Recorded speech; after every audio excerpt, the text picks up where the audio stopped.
नमस्कार, आप देख रहे हैं हिंदी सवेरा न्यूज और मैं हूं आपके साथ ज्योति कन्नौजी। आई रुक करते हैं खबर की ओर।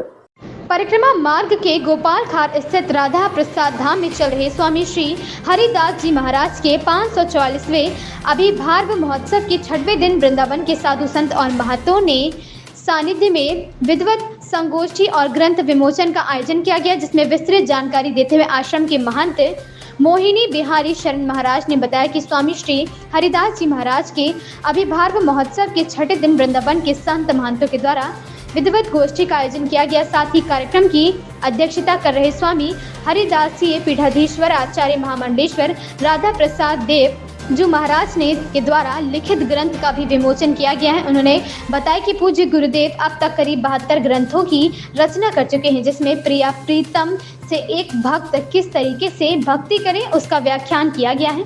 साथ ही रसिक आचार्यों की वाणी को लेकर इस ग्रंथ का निर्माण किया गया है, जिसमें प्रिया प्रीतम की लीलाएं और भक्ति भावना अंकित की गई है। इस मौके पर उत्तर प्रदेश सरकार की कैबिनेट मंत्री लक्ष्मी नारायण चौधरी भी मौके पर मौजूद रहे।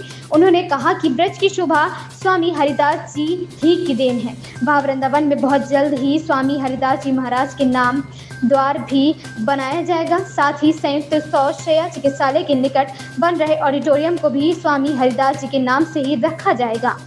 तो स्वामी हरिदास के अद्भुत विद्वान हैं राधादास जी महाराज। ये इन्होंने भगवान श्री कृष्ण के 1750 नामों का उद्भव भी किया है।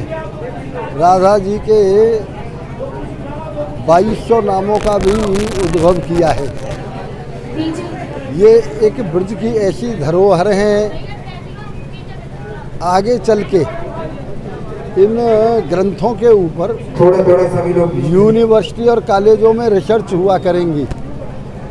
ऐसी ब्रज भाषा के ग्रंथ जब कोई आगे चल के शताब्दियों में पढ़ेगा तो मैं ये कह सकता हूँ कि यही ग्रंथ जिस तरह से आज हम वाल्मीकि रामायण को और गीता जी को देखते हैं, उसी तरह से इन ग्रंथों की उस समय ऐसी ही उपयोगिता सिद्ध होगी, क्योंकि ब्रज में स्वामी हरिदास जी रसधारा के सर्व प्रमुख भक्त हुए हैं और उस परिपाटी को स्वामी जी ने बहुत आगे बढ़ाया है और उसमें इतनी रचनाएं की हैं कि जिन रचनाओं को आगे चल के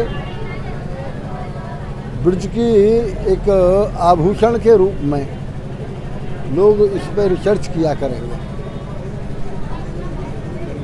544वां प्रादुर्भाव उत्सव रहा और ललित कुंज आश्रम परिक्रमा मार्ग पर है। यहाँ पर इस आश्रम के माध्यम से देश, संस्कृति, सभ्यता और समाज के उत्थान के लिए, चाहे वो गौ सेवा समिति हो या फिर परिवार कल्याण, समाज में सुशांति आदि के लिए, जो स्वदेशी संस्कृति और सभ्यता के लिए छोटे छोटे आंदोलन, छोटे छोटे लोग जो कार्य कर रहे हैं अपने अपने स्तर पर, विशेष करके इस संत समाज ने उनके सम्मान के लिए, चाहे वो डॉक्टर हो, चाहे वो कोई भी व्यक्ति हो, उनका सम्मान यहाँ किया गया। उस सम्मान के लिए यहाँ पर उन्होंने विशेष आयोजन ये किया और मैंने संतों के बीच में लगभग ऐसे कार्यक्रम बहुत कम होते हैं, ताकि इन लोगों ने ऐसे लोगों को सम्मान किया है।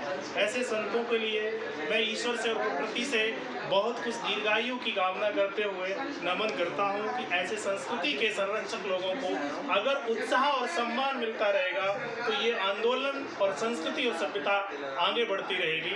सभी को मेरा प्रणाम, नमन। इस खबर में बस इतना ही। बने रहें हिंदी सवेरा न्यूज के साथ।